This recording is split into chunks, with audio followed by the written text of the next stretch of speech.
Hey, what's up, everybody? It's me, Danae, and I'm here with a message for you. Happy Thursday.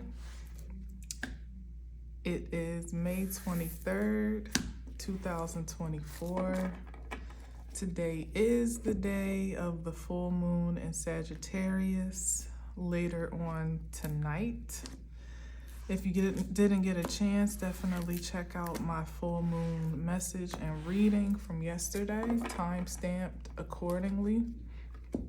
And it was pretty short, sweet, to the point, which is what I'm going to attempt to do in this reading because I just kind of liked it. My only thing, I only post once a day, so I try not to limit myself on time, after all, it's only one message usually. But I do understand and also appreciate myself as a watcher when the messages are an hour or less, but even more so less than an hour. There are a few readers that I'm like, I could almost listen to them all day, I don't stop, please don't stop. But for the most part, even still, all good things must come to an end.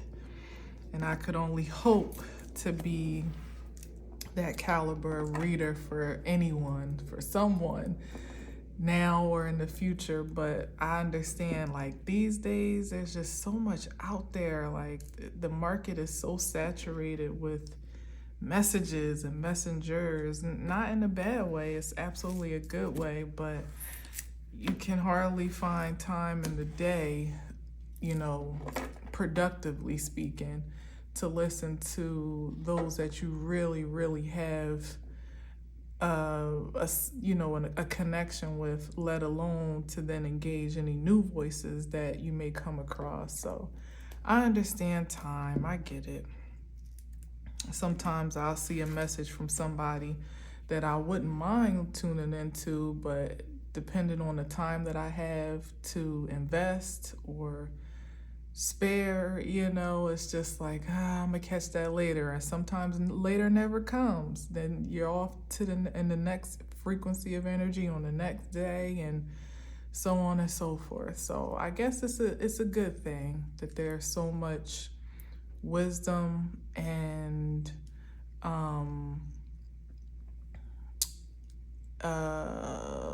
light being shared right now in this space. Of course, discerning what of it actually is for you, depending on what resonates. But there's certainly a growing influx every single day of new expressions and illuminations, I guess, of truth. So good for us, I suppose. All right, so let's see what we got here. The Nine of Cups. This could be wish fulfillment. Let's see what's under here. Okay, balance. We got these two before, back to back. What did I say this was? I think we did with the Temperance and the Nine of Cups. I said it was like some supreme satisfaction, like being very highly pleased with yourself and secure, supreme self-esteem. That's what I think. Something along those lines that I had said. Coming from, having engaged a great deal of enlightenment at some point. That would make sense. What else we got here? Wow, the Lovers and the Ten of Pentacles. Hold up, hold on. I got to see this full out. What we got here? So there's some enlightenment. There's someone choosing to pursue their supreme self. Yeah, like knowing their worth and value, and being committed or devoted to expounding upon that truth by choosing to level up even beyond that in a material sense or an energetic sense. And imagine calling in the enlightenment post the King of Pentacles. It's like knowing in the material, like having all the evidence that you could acquire in the physical, practical sense that you're highly valued, and then but not allowing it to stop there, not allowing that to be the ceiling of your measurement of self-esteem and value, but then expanding that beyond the material to then engage the spiritual aspect of you, calling in more enlightenment, calling in more truth, self-awareness, understanding, acceptance, empowerment at the hangman position, like feeling like something, like there's still yet to gain and glean in grace, if that makes sense. And then the temperance here is like the deliverance of that devotion. It's like you asked for it, you got it.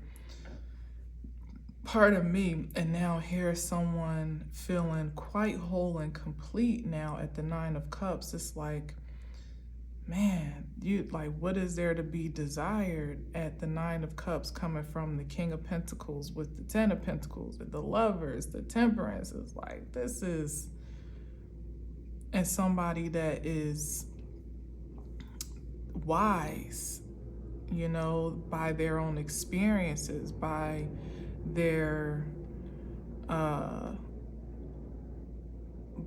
trial and error, perhaps even to some degree with the hangman here, because it's somebody that wouldn't have been afraid to learn or to be you know, that was teachable, open and willing to learn something beyond what they clearly, you know, it's like you're an expert in one thing, and in this world it could be easy to kind of stop there, like my success would be reflected in my achievements, you know.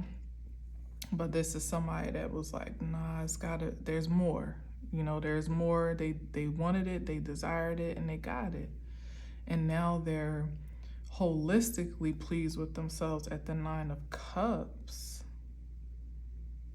proud of themselves, of their accomplishments, their achievements beyond the material. This is like somebody that is proud, spiritually proud.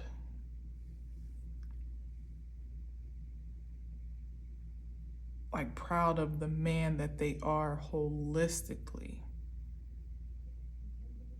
If all of the material were to fall away, they would still be proud of who they are from the inside out. That's precious. That is precious. All right, let's see what else. Like, I couldn't not take all that out. That's amazing. So let's see what we got here.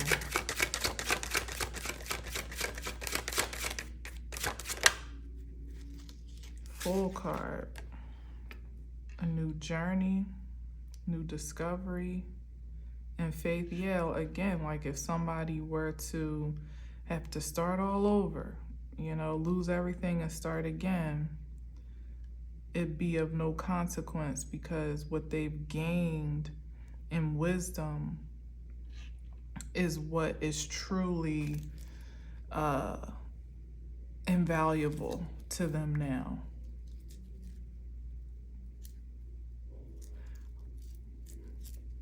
Wow, with the Empress.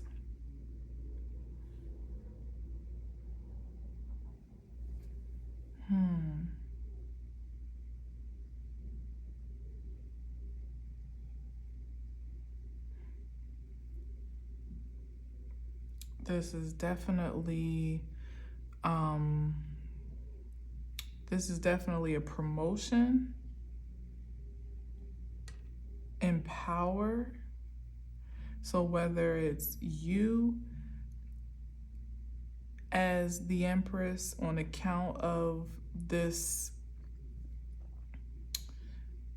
evolution, now stepping into power, or it could be that, whether masculine or feminine, but if it's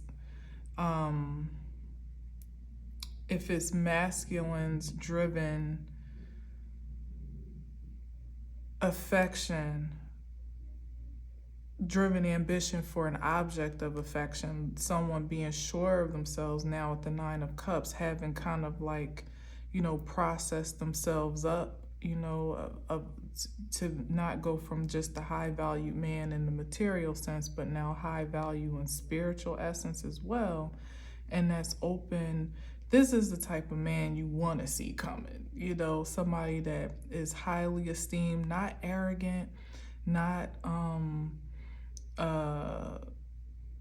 egotistical or anything like that, not necessarily full of himself in the lower vibration, not overindulgent. These two together with the Temperance and the Nine of Cups is somebody that is well satisfied. I was going to say easily satisfied, but it's not so much of an ease to it. They're not high maintenance, but they also have high values, if that makes sense. So it's like, it may not take much to please this energy because of his pleasure with himself, but his standard of satisfaction is quite elevated.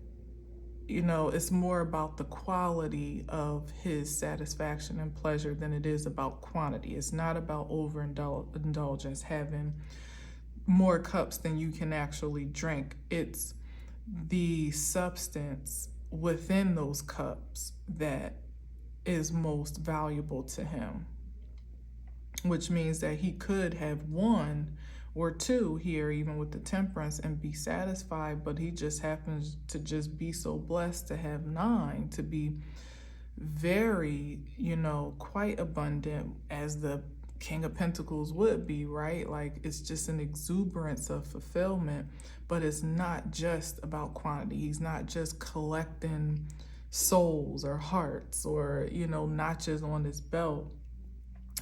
Or just even collecting fanciful trinkets, like tchotchkes of his life experiences that don't mean anything. Like, everything that he holds near and dear has great value, and so therefore there's not really much outside of that that's needed to stay satisfied, to stay balanced, to stay in a space of like self-control. And with Temperance, it's like what's the word that I'm looking for? It's not an expression of greed. There it is, greed, which ultimately is an inflection of what? Scarcity. It's not that. It's quite the opposite. So in that regard, that could apply whether masculine or feminine, right? But certainly with the Empress here, if we're talking about love, which this lunation with the full moon has and this is Jupiter energy here, Sagittarius with the Temperance card. The Lovers is Venus, which there's a lot of Venus energy right now too. Hangman is Pisces.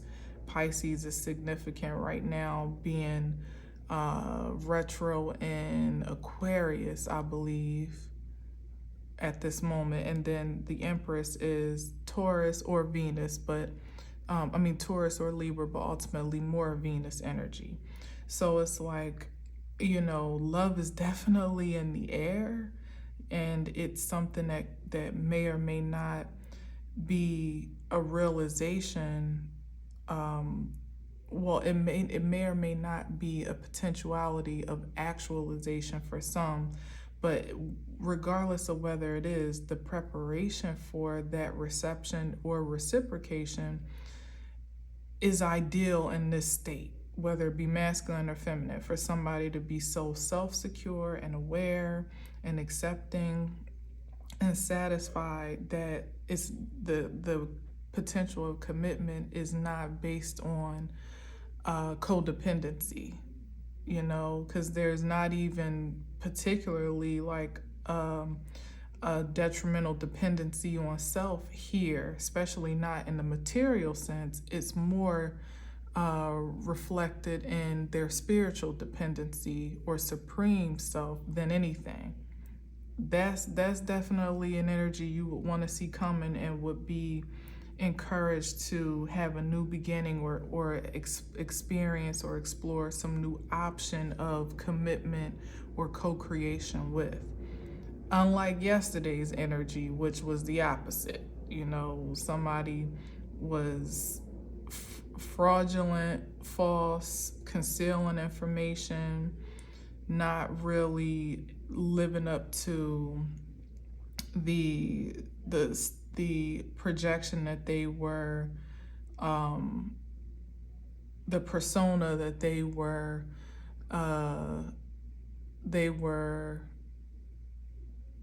exhibiting, you know, like something a little false going on behind the scenes. But this is a good sign, you know, in terms of whether or not you're entertaining the possibility of commitment or relationships or even business partnerships, new friends. This is more heavy on the intimacy here, I think, you know, than it is, so far anyway, than it is professional or even platonic. But all in all, even if it's not an immediate consideration, the preparation is key for you and also whomever and whatever you may encounter. You come across somebody that, you know, is feeling a bit shady, still, you know, is definitely expressing some grave insecurities about themselves, or is coming out energetically that somebody is trying to overcompensate for who they really are, or, you know, falsify their persona in some way. And you can feel it, you can sense it, you know, or you feel like somebody still has yet to really find their peace with their own spiritual awareness. They may have some, you know, soul searching yet to do. That may or may not be the potential partnership for you, especially if you are already committed and devoted to ascension in a spiritual sense and have already kind of made some traction with it. Not to demean or you know, to diminish anyone else's journey. It's just really just a matter of being clear about where you are and what aligns with that. What's worth taking a leap of faith for?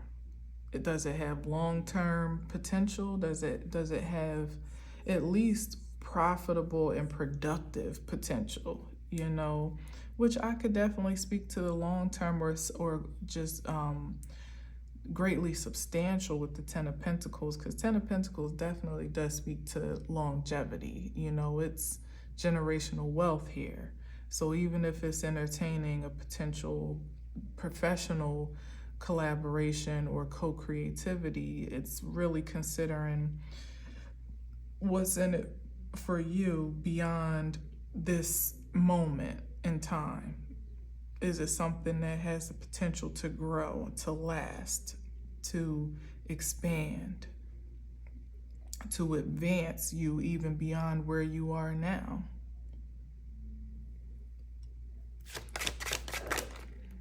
Strength card. Excuse me. Bless me. Strength card here. All right. With the Two of Pentacles. Yeah, like managing your expectations here with the Two of Pentacles. or your enthusiasm, you know, with that more so than expectations, but maybe a little bit of both. Because as I said, like, you could totally have the ideal for something that looks like, you know, a good time, or looks that's enticing to engage, but with a dose of honesty with yourself may or may not be. On the upside, it feels like whatever potential there is here, it's a good one, but I'm always given the adverse, especially during a full moon, because there's clearly some energies that get to be released, maybe even dismissed, perhaps from consideration, you know, before there may be an opportunity to engage, maybe even before the encounter with such, you know, pristine energy as this. So you definitely want to be mindful to properly manage your enthusiasm or lack of enthusiasm, you know, because it could work both ways, literally, as he's juggling those two pentacles. It could be, and also considering strength, meaning your willpower, your self-control, again, with the temperance, where it could be the thing that is that has potential of all this. There still may be a call to order of balance and conservatism to some degree, to be a bit conservative about how you jump in feet first, you know, to stay balanced in that primal nature of yours and your spiritual nature. Like, simply put, it could be a matter of like controlling your sensual urges, not to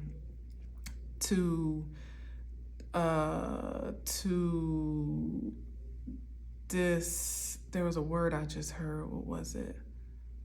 To disparage, to like disparage what could have an opportunity that could have great potential. And by sensual urges, that could be literally sexual, like going on a date and jumping in the sack the first night, per se.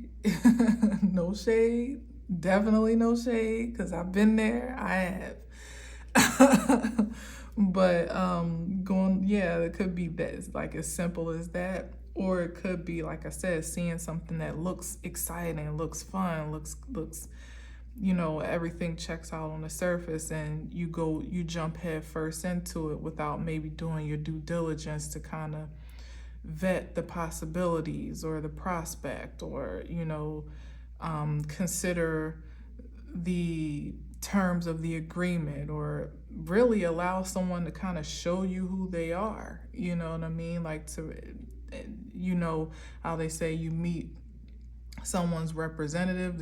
That was yesterday. That was somebody that is good at projecting their representative, and their representative is fraudulent as hell.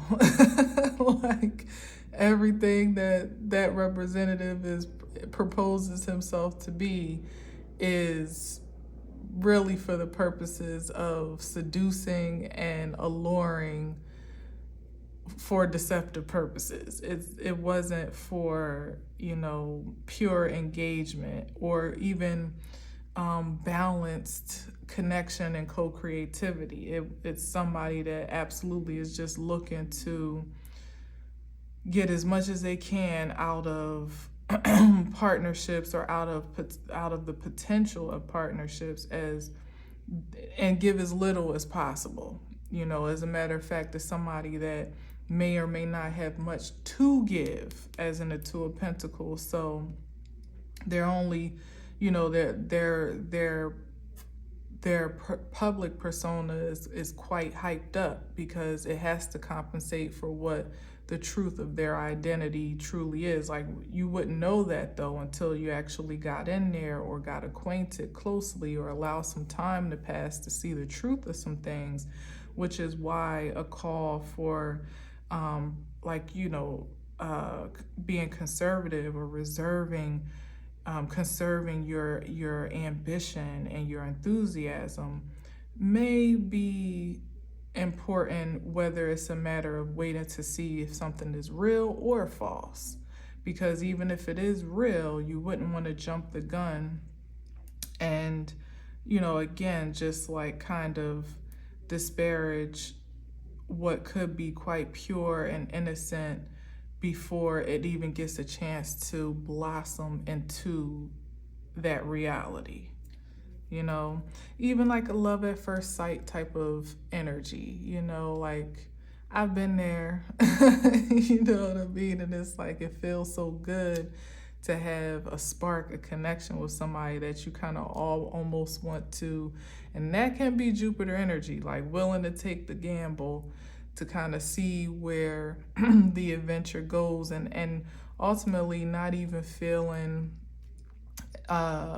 any detriment as a result of it, or sometimes even after it, because it's a learning experience. But in this case, I feel like there's something to be said about patience, balance, taking your time, and just really enjoying the moment as it is happening, allowing yourself to really indulge in the present moment without it being an overindulgence, the adverse of the Nine of Cups.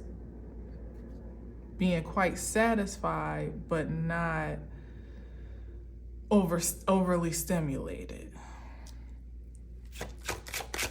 If that makes sense. I don't know if it does.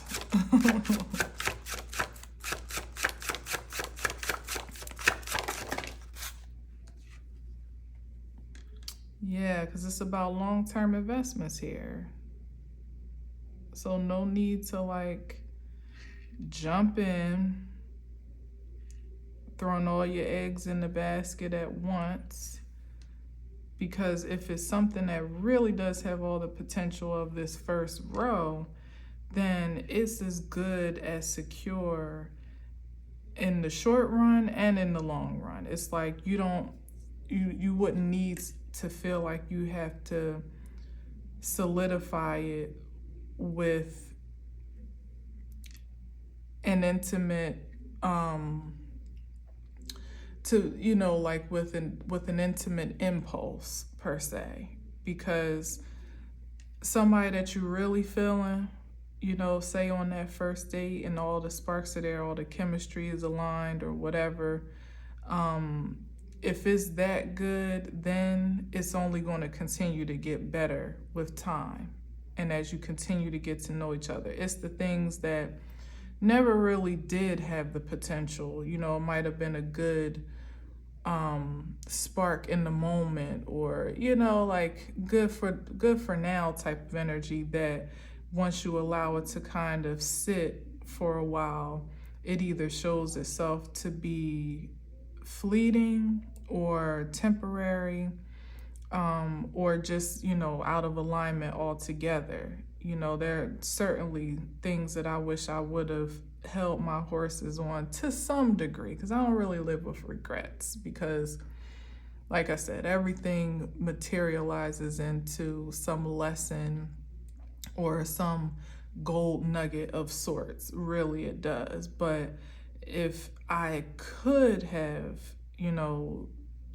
I'll say this, knowing what I know now, being wiser in this moment, there are things that I have done that I wouldn't do now. I'll say that.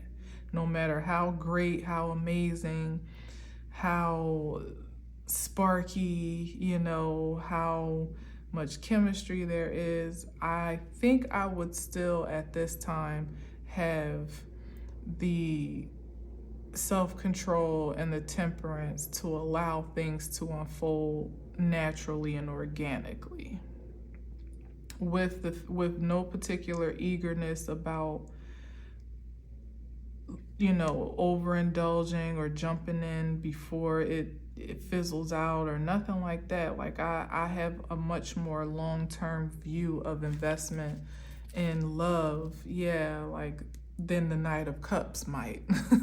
Where it's like, this could be underdeveloped, underdeveloped love offer where it feels good in the moment, and it actually may be good, but with time, this could grow into more of the King of Cups or the Ace of Cups, or you'll get to see if it has the potential to grow beyond that, or if it's kind of, if it's kind of like, I don't know. No shade to the Knight of Cups, but yeah, it's not the 9 though. It's not. No, is this could be the energy of someone that is like a Don Juan, or even like I would say like a serial monogamous. Like they could fall in love really quickly and be all in that moment, but depending on the reciprocation, particularly your acceptance and response, it may not, it could be such, it could be a strong come on that could be quite seductive and alluring to some degree, especially if you're in the market, particularly for love, like a love bomber. Yeah, something like that. Whether it's for malicious intent, or again, the upside, the best side of it would just be somebody that's like a serial monogamous, like a, what I say, Don Juan, is that the word? No, what's his name? What's the guy's name that finesses women? What's that character's name?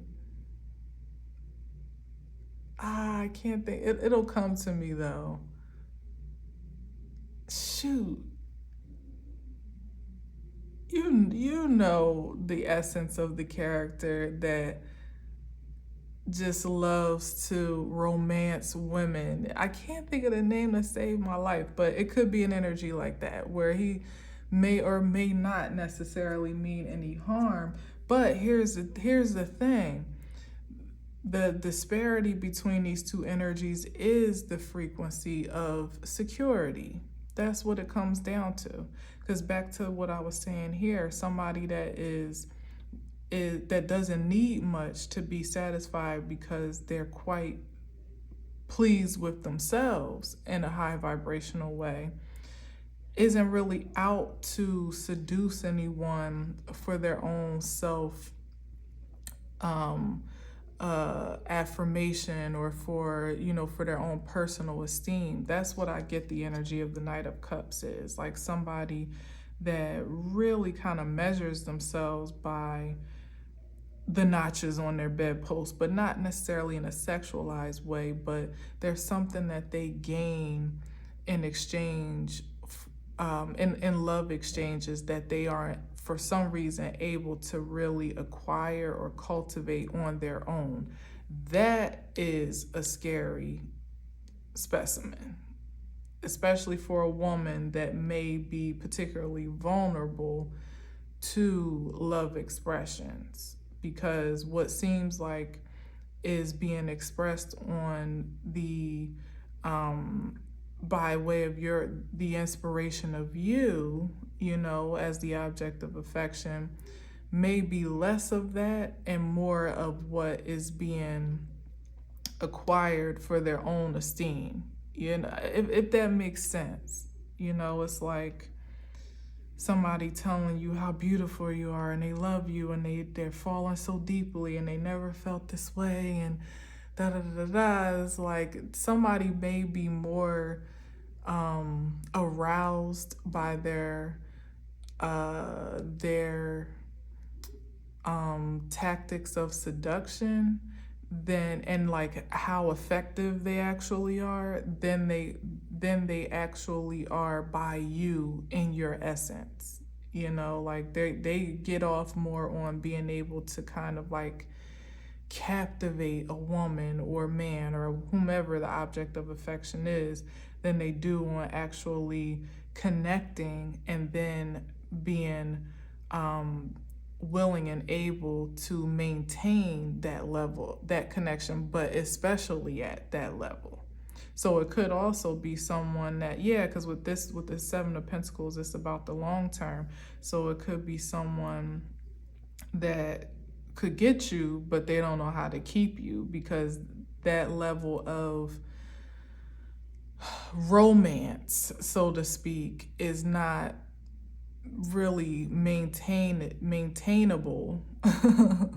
at the level that they're willing to disperse to get you, to hook you in. And then you end up kind of feeling like, well, what happened? Where did it all go? When it was just a tactic,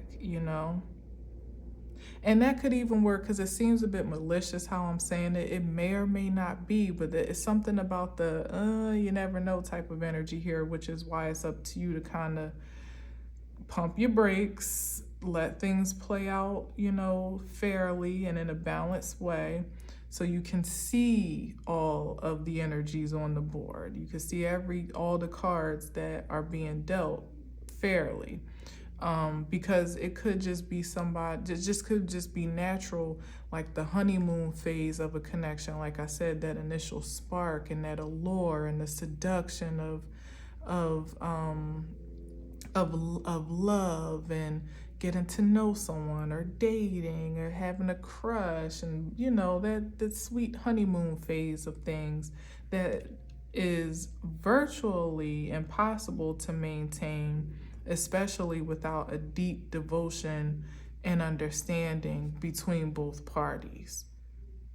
So you would want to steer clear of being swept away in someone that is not, the Knight of Wands. I feel like he's not holistically emotionally available. It's conditional. It's a conditional availability.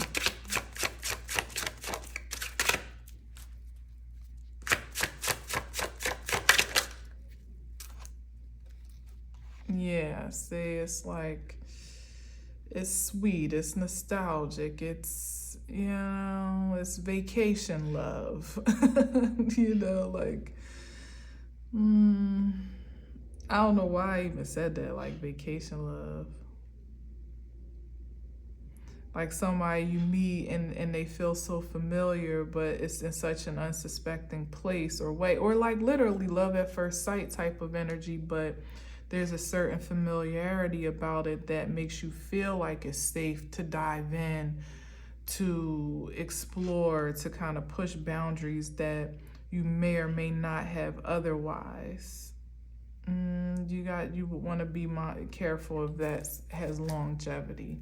Yeah, vacation love, like run away with me, elope type of energy. Like, I don't know about that. I mean, there are special cases. There are. It's certainly not up for me to judge or discern for you.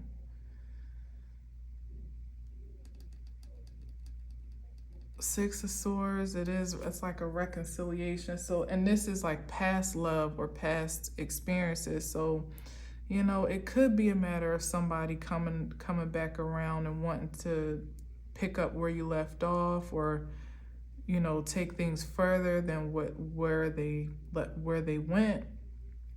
It could be all that, but like I said, off of the Knight of Cups, with it being a conditional emotional availability, it could be somebody that, like I said, still has some things they need to work through emotionally. They may not be completely secure within themselves to be openly intimate with another person to the extent of it being able to be maintained, because intimacy is not easy. It's more than just flowers and dinners and sweet nothings and good sex. It's really allowing someone to get to know you at your best and your worst, and everybody's not enlightened, mature, and available for that challenge.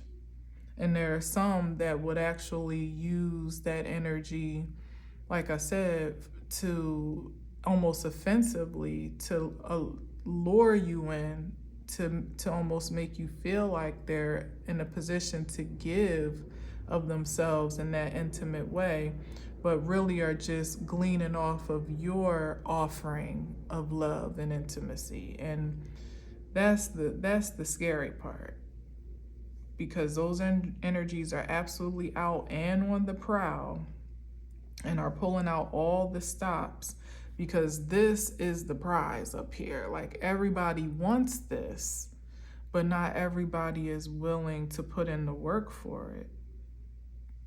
Quite clearly, like, this is what is most precious in the realm in terms of partnership.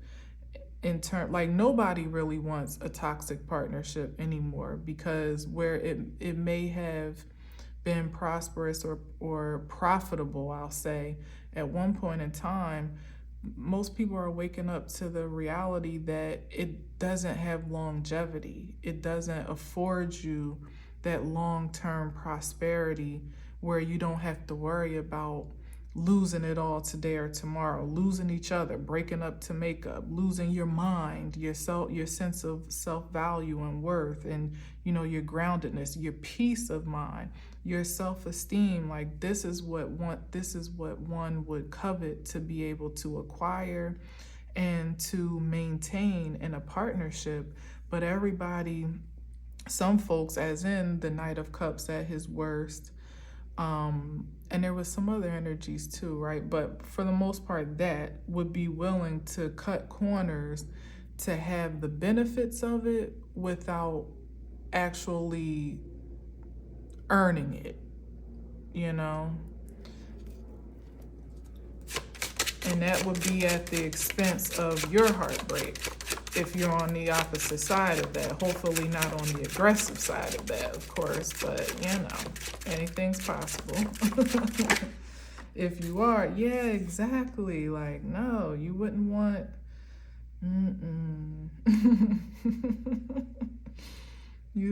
that's a dead end to be, being in a cycle of, in this case, it would be recreating a cycle of codependency, giving of yourself over and over again, giving your power, giving your strength, your courage, your ambition, investing it in things that you have the intention for it to be long term, but coming up short, every single time. Every time it's harvest season, to actually glean a profit from what you're given somehow is not adding up. All you have is memories, all you have is just that warm body of somebody that you're familiar with to be there, not being alone, waking up to somebody, or just being around somebody that kind of maybe even knows you at your worst, and you can be comfortable with that because you don't want to change, you don't want to evolve. But that's the thing, it's like you can't really have your cake and eat it too anymore. It's like a dead end, literally, for that. You're either going to have to transform as a partnership, as a unit, which is virtually impossible, especially if you are if one, usually if I was going to say, like, it's virtually impossible to transform as a couple if you're both on some shady stuff or just really underdeveloped emotionally. There usually has to be a separation and some solitude, some self-discovery that has to happen for both to be in a position to be satisfied with themselves, to even come back together, if that's a thing. And even that's rare. But it's certainly, I would venture to say it's impossible for one person to be in a place of wanting to evolve energetically or spiritually, and the other person is just on the other end of the spectrum. There's just always going to be a tug of war in that respect. You know, like there's no synergy. One's going to be pulling in one direction and the other is pulling in another. And unless there's a compromise to meet in the middle or to go in one direction or the other, it's literally just like two heads butting against each other. You know, it can't work. So either way, it's like those relationships that have been going on in this codependent energy, whether it was one more on the other or both on each other, has to come to an end for there to be a rebirth or new beginning for either or both. Period. King of Swords. Oh shoot. Yeah, like some revelation of truth and acceptance of truth, and then assertion of truth certainly would be what's necessary, like to be proactive about living in the honor of your truth. And that's the only way that you more or less would position yourself to be ready and available to do the work, like literally just getting real and present about who you are now, to position yourself to be a beneficiary truly of all of this blissful relationship energy up here. And again, not even limited to like intimacy, but even for there to be good professional or creative opportunities to come to be magnetized to you. It would still at this point have to happen on account of this this projection of truth, you know, like literally being who you are, not the facade, not the representative, not the fake, not the phony, not the fraud, but honestly, who is the King of Swords? In the upright, the King of Swords can only be honest, sometimes brutally honest, but in the adverse, it's the mask of someone that is honorable and upright, or maybe even somebody not seeing themselves fully as they truly are, which would hinder you from, again, being in this position to be so self-sufficient and satisfied and highly esteemed that the rest kind of just comes to you. It comes to you because it's coming out of you, you know? Something interesting here. Let's see. What's after the death card? And I'm going to do one more row. I'm going to try to do it fast because so much for less than an hour. I don't think this one's going to make the grade. Yeah, it's the end to the manipulation. Like I said, like, who are you? Mask off. You want to exude magic, you want to create magic, you want to be a miracle, all that. It has to come from your authentic self. You're working your own magic.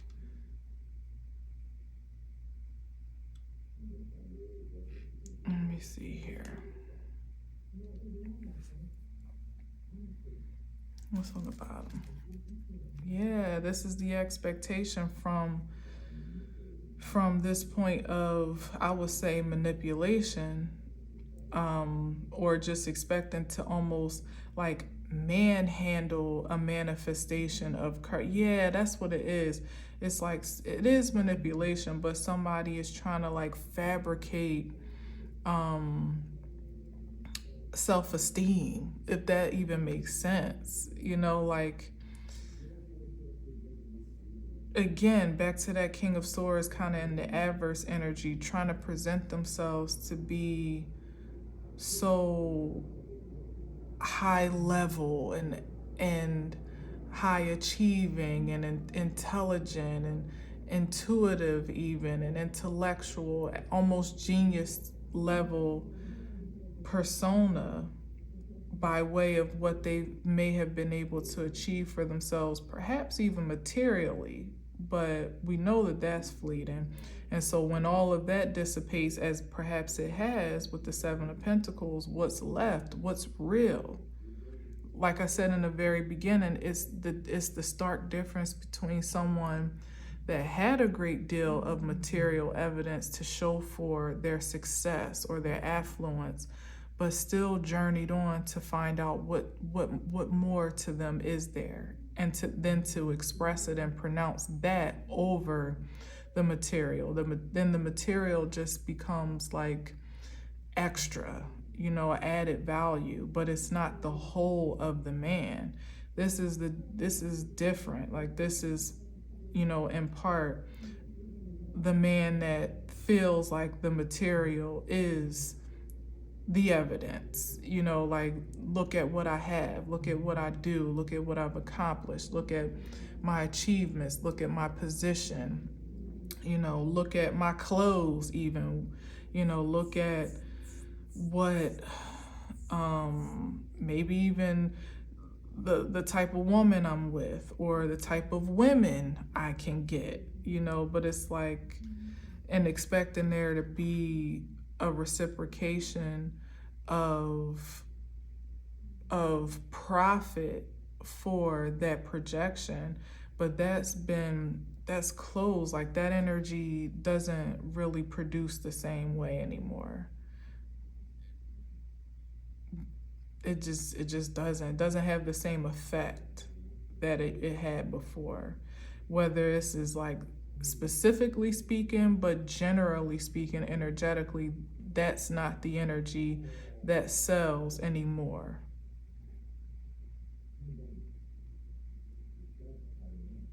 I'm hearing like sex sells.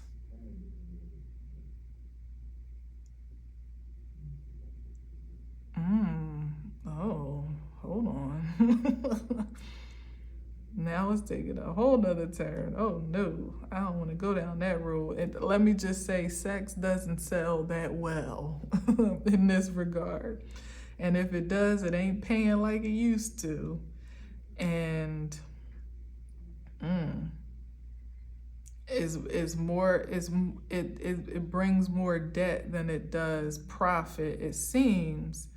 And the work is far more dangerous than ever before.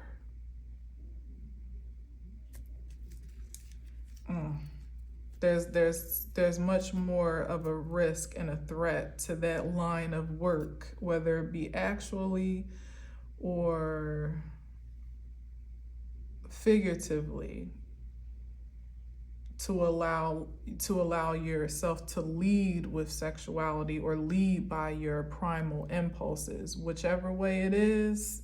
If it is, it doesn't yield the same profit anymore. It's actually depleting. That was weird.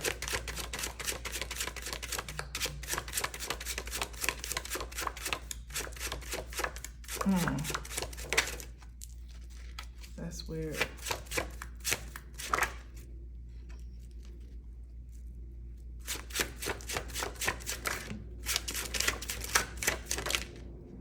Yeah, see, it's more trouble than it's worth.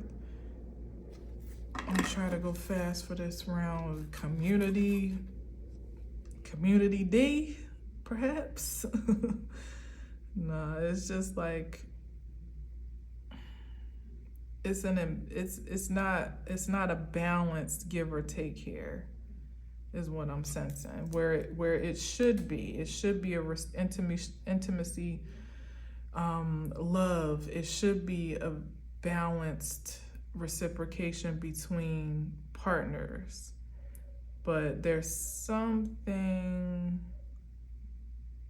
if there's an imbalanced intention behind it, meaning it's an ambition out of insecurity, or with ulterior motive, or to deceive or defraud, then it's always at this time, it's always going to cause more trouble than it's worth, or do more harm and damage than it affords reward. So it's like, yeah, with the 10 of Wands, like somebody overstimulation. I'm trying not to make it personal, like somebody, but I keep falling into that, like somebody's doing too much or has done. Yeah, and it's a matter of exposure now.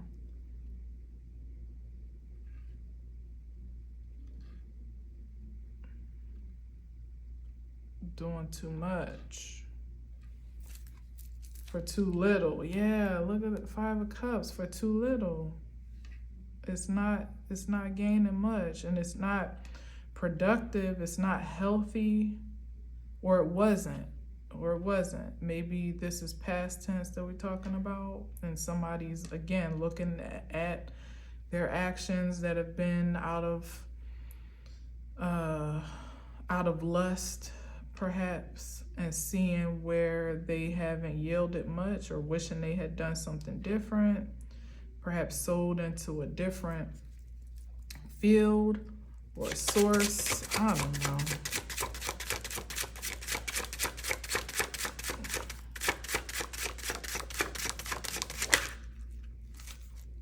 Yeah, here it is. Because that a cycle of achievement, or perhaps when there was prosperity on account of this, when the money was flowing and the goods was going, whatever the goods was, I don't know, but it was plenty of it, whatever it was, plenty to go around, but that cycle is over. Wheel of Fortune, oh my gosh, that cycle is done. And now it's like someone has to kind of reckon with what they've yield, what their sowing has yielded at this point. Is no way around it. Like, you can only take kind of what you've grown from that previous cycle and now reinvest it into this new one. And you're best to do that wisely with the Wheel of Fortune here, because you're already having to kind of reckon with what you've harvested from before. What you wouldn't want to do is to reactivate another disparaging cycle on top of that. Set yourself up for another decade or so of despair. Like somebody being locked in. Oh, because this could be a baby. Yeah, like somebody being locked into a relationship that they really were supposed to release, or a way of being in relationships or with women or men or whatever. Even just a way of being with themselves, because it's more so about how a person carries themselves as to how they carry on in relationships. We know that. So it's like somebody was supposed to be wrapping up, putting an end to some cycle of perhaps insecurity, or lack of some worthlessness, or their perception or projection of worthlessness by way of their actions. Something was supposed to have been transformed here for a new beginning, and I'm not really so sure that it was holistically, because it seems like somebody's carrying, like I said, it's like they're having to carry over these burdens from the cycle that they were supposed to have released into this new cycle. And the universe is fair.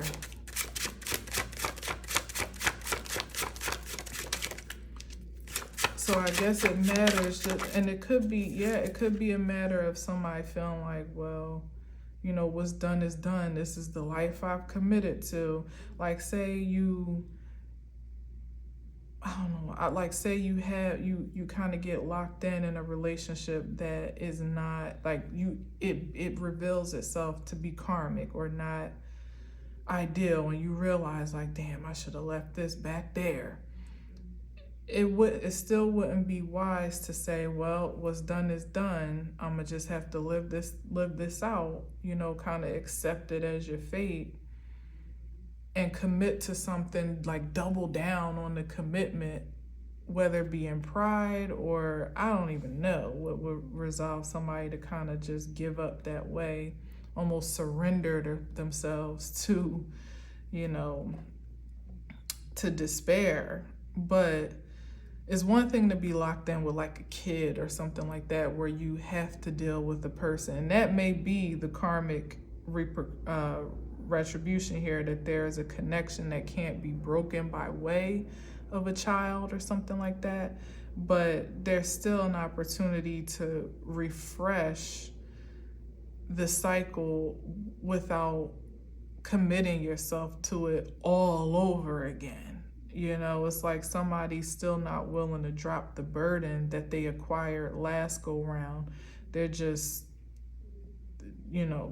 putting it on their back and keeping it moving. It's like, I don't know if that's the way. There's still, here's the Empress again. Speaking of kids, yeah, I don't know.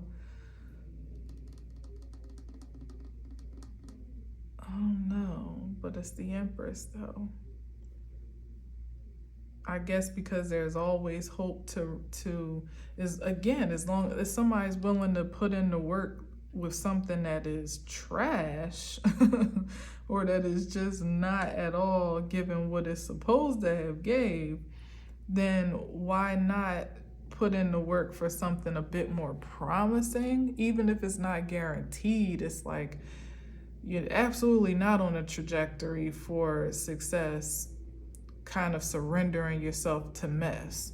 But if you were to take the less easy route, maybe it might not be all, gumdrops and lollipops and rainbows and roses, but it would help to relieve some of the pressure off of your back for a more promising outcome, to have a new to have a refreshed future, perhaps, that would look like what was desired, but by honorable means, but it's like, really, it comes down to whether or not you, again, have the strength and the will and determination to go for that.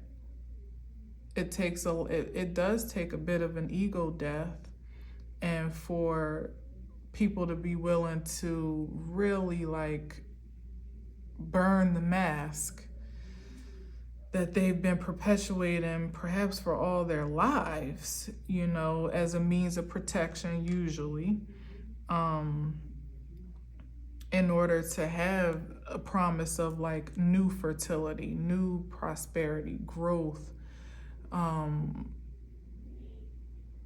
a fresh offspring of, I don't know, something vital, something vital, something that would be desirable, and that desirable to be, do, and have, like something you could be proud of as the Empress.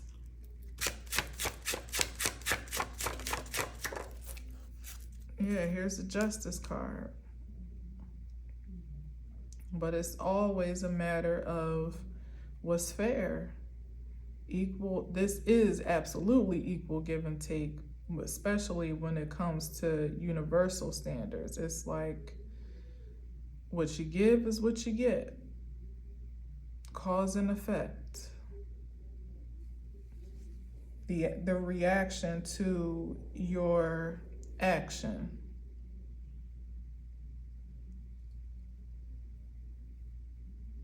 You lay down the burden, you release the pressure, look into the light, be revitalized, turn over a new leaf, move forward with victory and success, and it's all equaled out and balanced out, the karmic lessons you've learned in the past and what you've achieved on the upswing of what you've learned. It all all balances out in the wash. It all comes out in the wash, more or less. But there has to be a personal assertion for it. It doesn't just happen for you. And that's the thing. It feels like the difference between an energy, like I said, that was willing to work, not satisfied with what the world deems to be successful, and that's it. Between that and the difference between somebody that only pursued what they felt was revered by worldly standards, or by human societal standards, or whatever, like what was carnally satisfying to the senses. And they just have two different outcomes now. And when you get to the end of the ladder, it's like you think you've outsmarted life, you've taken a shortcut, but you really just outwitted yourself when you look back over it all, and you reflect on what you truly have gained from it. It's like, shit, I could have had a V8. Like, literally. And eventually everything comes back down to this here, no matter what you choose, it's like you'll always be returned, just like with the Fool card here. You'll always be returned back to the start of having to find a way to release those burdens and blockages that have been assumed through birth and consumed in life, in order to really live a vital experience, which is due to you, if you're willing to pursue it. But there's a preliminary step before reception. Yeah, and the Moon card, going into the deep, the psyche, the emotional deep dive that nobody really wants to do, going past what you can see into what you feel, and really becoming acquainted with it, aware first, acquainted, and then accepting of it. It's not your deepest fears, your darkest psyche, and in confrontation with what your heart's desires are, and how you feel aligned and inspired to pursue them. That actually is the determining factor, this engagement at this level, as to how you'll actualize that pursuit.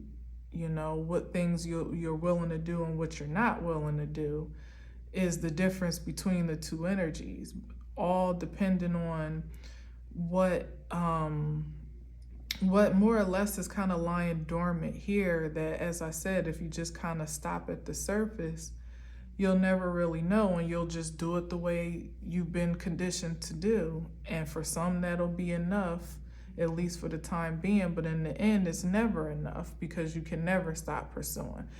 Even for the King of Pentacles in the beginning, having the Ten of Pentacles, without the pursuit of your spiritual wholeness, at least the awareness and understanding and acceptance of it, you would never have enough money to spend in a lifetime, which is what sends you on the endless pursuit to acquire more and more and more, to feel safe, to feel secure, to feel esteemed. But when you flip-flop that and you dive into this energy here, no matter how daunting or how intimidating it may be, maybe even how, I won't say that, but yeah, no matter how intimidating it may be, that puts you in the position to never need more than what you're able to acquire for yourself. And if you're never, I mean, it's not possible that you wouldn't materialize and actualize something by measure going through the spirit first, but it certainly wouldn't limit you to that. And it also would mean that your standards would be established in a way, at a level and at a frequency that wouldn't allow you to dive beyond that standard to acquire more or to reobtain what you may have lost. You know, it's like your self-esteem, your character, your identity would mean more to you to preserve and conserve than what anything outside of you could project. Here's the balance with the Four of Wands. Yeah, like always being stable at this point, having achieved this level of stability and established a standard of harmony, peace, and again, accomplishment. It kind of like creates the safe space beyond the fears of projection that the world is so plentiful of, you know, that are quite aggressive in nature. It's like these things existed already, like I said, upon birth, but as soon as you become aware, the projections are so pronounced that you almost can't see anything else. It's set up for you to live in your fears, to live off your insecurities, to live in doubt, to live in the obscure, and to kind of be like taking shots in the dark, not really illuminated to the truth of your purest identity. But once you get to that establishment of truth, there's no turning back at that point. That breakthrough is priceless. It's invaluable, it's precious. Nothing is worth the exchange of it. No people, place, or thing, certainly. And it's like the sanctuary, you know, the safe, sacred space amidst a world that is inundated with fear. You somehow get to escape that when you kind of built your own inner sanctuary away from it, or maybe in light of it to some degree. Back to the alchemization by way of the magician, like that's the positive frequency, and the temperance card, that's the positive frequency of those energies, you know, not to manipulate yourself or even the perception of yourself from the inside out or outside in, but to be content with what you truly discover, good, bad, or indifferent. Build a house that has a firm foundation in that reflection, and allow the, you know, relentless pursuit of enlightenment from that point of view to be the continuous acquisition of prosperity, even in the material sense. That means that you could continue to thrive on account of or in light of your pains and your fears, because you've learned how to manage them realistically as a part of you, not as you know, an enemy of the state of your highest being, but still all in the expression of truth.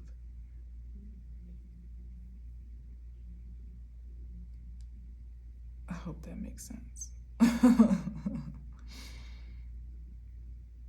I think that's it. I think that's all. What is this moon and the Four of Wands, though, practically? We got the full moon today. Pisces, Cancer, and then the Four of Wands, which I think is Gemini, even though I said that I think yesterday and I should have looked it up, but and then the World card in the middle. Well, definitely as she's looking back at the moon, it's kind of more or less affirming what I said, like closing the cycle of the scaries, that nothing can really incite fear in you anymore. Even the unknown itself doesn't pose a threat when you're in a certain frequency, which for the most part, if you relate to the highest vibration of this reading, then you have cultivated a frequency where there's nothing in life to fear, not even fear itself at this point. Here's the security and the sanctuary here. Nothing can penetrate those gates when it's a foundation of balance and harmony, whether it's cultivated between self and partnership, as much was pronounced here, literally having a safe home and a safe family unit, or it's just what you have established within your own being. Not being of two minds or separate energies, without there being synergy between the two. So in practical sense, anything again that could pronounce itself as a revelation of truth, even through this lunation and this transit, is of no consequence. You're braced, you're ready to receive it. You know it's for the purposes of moving forward, moving on. You know that it's justified and fair already, and it's working for your good. So it can only add value to the firm foundation that you're already establishing for yourself. Pressures released, and as yesterday's news. Okay. So I'll leave it there. Happy full moon again. I hope that you are well rested and prepared for the ride. If it is one, I don't know. We shall see. And keeping your antennas clear to discern whatever it is to be learned of this cycle of truth, whether it be today or throughout this Gemini season, and that you are infused with the highest frequency of optimism and hopefulness to receive the best of it and to alchemize it for the greatest good of all, for you and whomever it is that you serve or impact. All right, so thank you again for listening and watching. Until next time, as always, I leave you with peace.